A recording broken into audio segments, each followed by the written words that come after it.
Hi, welcome back to Everyday Behavior. This is the third video in our series this month on sleep. And today we're talking about how to create good sleep habits or how to create good sleep hygiene. And so when we're talking about sleep hygiene, these are things that help the brain to know that it is time to go to sleep and reduce the resistance to sleep, reduce that laying in bed, tossing and turning, having a hard time falling asleep. I think as adults, we can all relate to having a difficult time falling asleep and how frustrating it can be to just lay there. And we all wish we could be that person that lays down and the second our head hits the pillow, we fall asleep. Well, today I'm telling you that that can be you. And that can be your kids, but it takes work and new habits take time to create. And so we are creating good sleep habits. We are creating good sleep, but it could take 6 weeks before you start to really see the fruits of your labor. And so here are some general guidelines for good sleep habits, okay? One thing is to have a consistent routine. And I think we've all heard this, and it's hard. It takes dedication. It's like dieting or exercise. Sleep takes effort. And so when we're talking about sleep, you want to have a consistent pre-bed routine. We're talking about the 5 to 7 steps leading up to bedtime. And so for me, these steps are kind of interesting steps, but I'll just share my steps leading up to bedtime. I get up and turn off the TV. I fill up my water bottle. I go to the restroom and I kind of turn off the lights in the house, make sure that the dishwasher started. So I kind of have this routine, check the doors to make sure they're locked.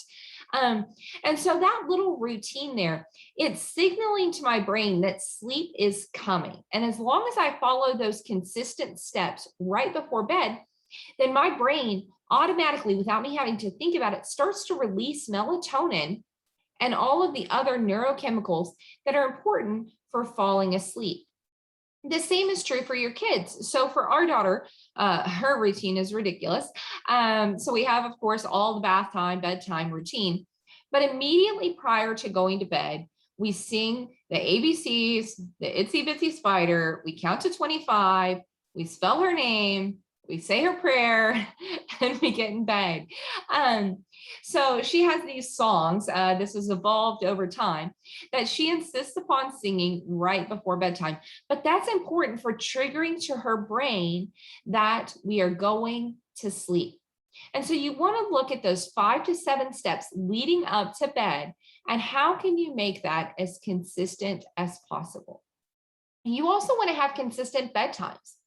And what this means is that every night you want to consistently go to bed within plus or minus 15 minutes of your desired sleep and wake times.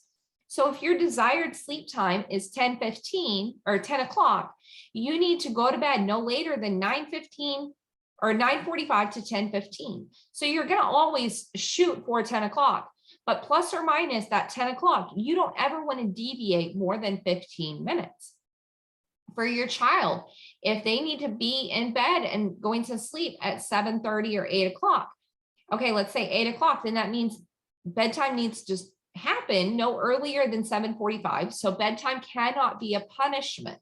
So you can't send kids to bed at 7 o'clock if they're being naughty. So 7:45 would be the earliest that you would walk out of their bedroom, and 8:15 would be the latest that you would walk out of their bedroom. And so you're really looking at that plus or minus 15 minutes with going to bed. But then Saturday morning, this also means you have to consistently wake up at the same time. So my wake up time is 5:45 a.m. So sometimes on the weekends, I'll sleep until 6, but I really shouldn't be sleeping until 7, 8, or 9 o'clock in the morning. Now, this is hard, and I recognize that this is hard, but you can think about other routines or other things that you can do to relax on those Saturday, Sunday, weekend, holiday mornings instead of sleep. And so it may be that you kind of have a coffee routine, or you have some kind of morning walk or something like that, that is still a relaxing activity that you can still look forward to. Maybe you get up and take a nice warm bath on Saturday mornings. I don't know what that would be, but you can still have a consistent routine or some kind of relaxation in lieu of that sleeping in that you can look forward to. Your children are still going to need to wake up at their desired bed or wake up time, but you can also, for them, have some kind of consistent special activity. So maybe you can have Saturday morning cartoons or Saturday morning movie morning, something that's a calm activity that allows you to still have that relaxation, and then to have kind of something that maybe they would prefer, but it's not as up and go as kids can be so early in the morning. You want to have a pre-bed plan. So you want to limit those electronics and screen time 1 hour before bedtime. So LED lights, we used to have like your fluorescent bulbs or your incandescent bulbs. Those didn't necessarily stimulate the brain in the same way that an LED or blue light does. And so you want to limit that exposure to blue light or LED screens 1 hour prior to bed. If this is impossible for you to do, you need to look at some LED blocking sunglasses or blue light blocking glasses that your child can wear the hour before bedtime, and you, because that increased LED exposure stimulates a specific area of the brain that prevents it from kind of decompressing into sleep. So you need to limit that screen time and LED exposure 1 hour before bedtime.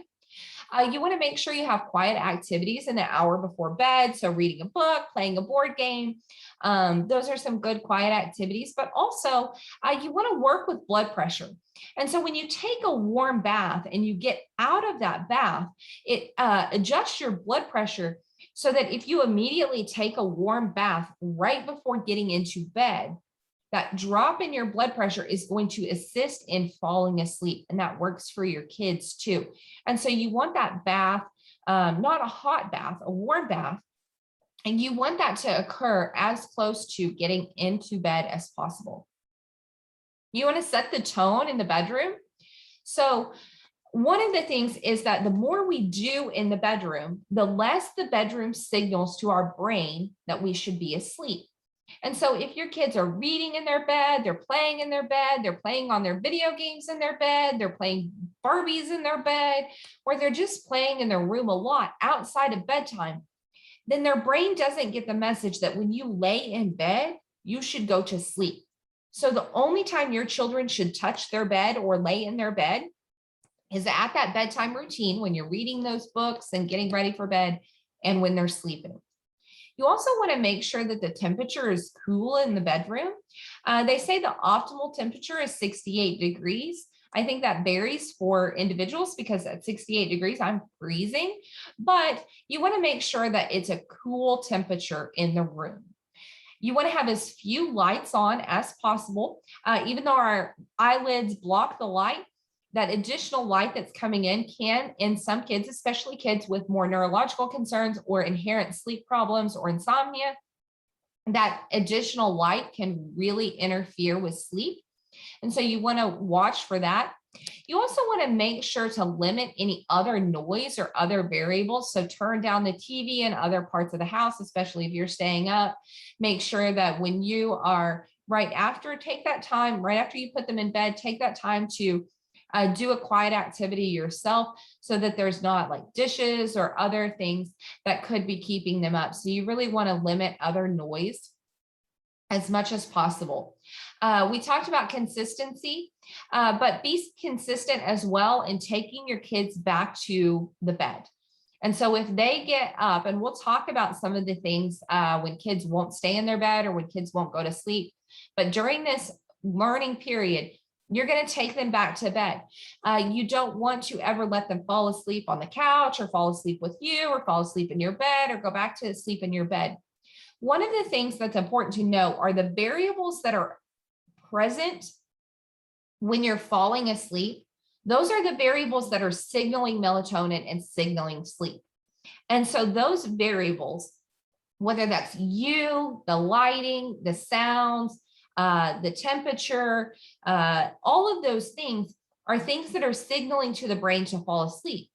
Well, in the night, we have different sleep cycles, and we go through periods of arousal in our sleep. And if we go through a period of arousal and we wake up in our room and it's suddenly different, then the cues are not there to help it to fall back asleep. And so especially for a child or an adult to fall back to sleep, they need those same cues in the environment. And so that's why they may need you to fall back to sleep in the middle of the night if they need you to fall asleep at bedtime. The same with lighting. If there's lighting in the house at bedtime, that lighting needs to stay the same so that everything looks the same and feels the same when they arouse in the night, so that their brain is comfortable or able to go back to sleep. And just remember, change is going to take time. So it's going to take approximately 6 to 8 weeks to fully see the effects of all of these changes in your sleep routine. So don't give up. Remember, it's like a diet or exercise plan. It is a plan. And you want to avoid changing consistency on the weekend or holidays. Continue to get up or go to bed as planned, following those same routines. It is okay to have special events. So recently we stayed up and watched fireworks one night. And so our bedtime was off by 1 hour. That literally happens maybe once a quarter. It's not something that happens once a week or even once a month. And so you really want to look at how you can limit those extra activities that maybe occur at the holidays and save those special expectations for true or special exceptions for truly special times. Here's an example of an evening routine as far as take a shower, put on my pajamas, go to the bathroom, brush my teeth, floss my teeth, pick out books, read, say our prayers, and lights out. So that's a sample evening routine with your 5 to 7 steps there immediately before bedtime. You also may want to look at some additional resources. So the CDC has some resources on does your child get enough sleep? And also Johns Hopkins Medicine has a good little guidelines on the importance of sleep for kids. So I encourage you to look at these additional resources. However, you can also look at our other series and our other information by visiting our website, which houses all of our resources at everydaybehaviors.com. You can subscribe or like us on Facebook at Everyday Behavior with Dr. Marianne, or you can hit the red subscribe button below at Everyday Behavior with Dr. Marianne for additional resources. Thank you. Have a great day.